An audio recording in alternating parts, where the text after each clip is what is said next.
Berit Reiss-Andersen, chair of the Norwegian Nobel Committee. You decided to award the Nobel Peace Prize for 2023 to Narges Mohammadi, an Iranian human rights and women's rights activist. Why? Because of the events that have been taking place in Iran during the past year. This is also a criteria in the will, and we can definitely say the last year's event was instrumental. Hundreds of thousands Iranians took to the streets and protested when a young girl was killed in the morality police custody. And their slogan, Women, Life, Freedom, is really an illustration of what Narges Mohammadi has been working for over 3 decades, for women's rights, for basic human rights and basic democratic standards.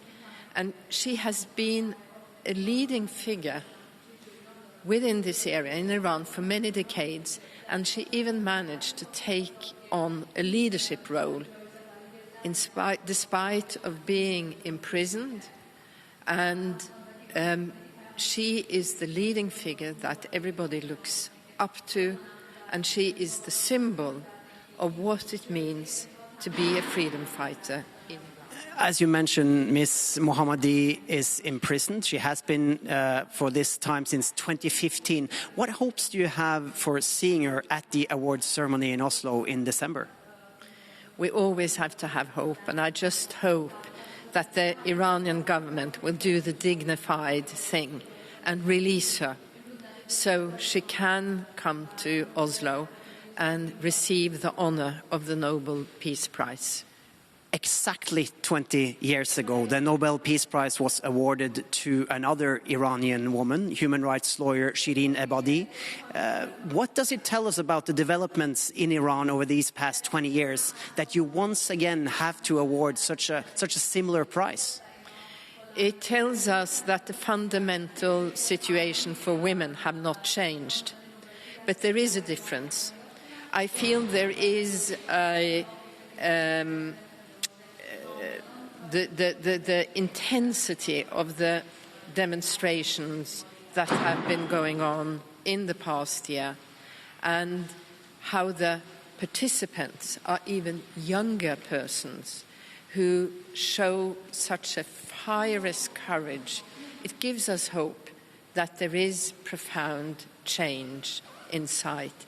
But I would also like to remind you that it took 3 peace prizes before apartheid fell in South Africa. Peace is not a quick fix. Sometimes it's developments over decades, but this unique movement that arose last year in Iran is worthwhile awarding with the Peace Prize. But why just Iran, though? There are many countries around the world that suppress women and women's rights. Yes, but the scope of the Peace Prize is not to identify the place with the most suffering. Our duty is to identify the person or the institution that has given the most significant contribution to peace in the past year. And we found that Narges Mohammadi's leadership holds this extraordinary quality that qualifies her to the Peace Prize. But we hope that this prize is an inspiration for women in many countries all over the world that are victims of systematic discrimination and segregation in their home countries. And finally, you opened your announcement in quite an unusual way this year by quoting the slogan of the protesters in Iran, Zan, Zendegi, Azadi, woman, life, freedom. This is your last year as chair of the Norwegian Nobel Committee, the final prize you will award. Does this prize, this laureate, hold a special place in your heart? Definitely, I've been engaged in women's issues all my life, but this decision has nothing to do with this being my final year.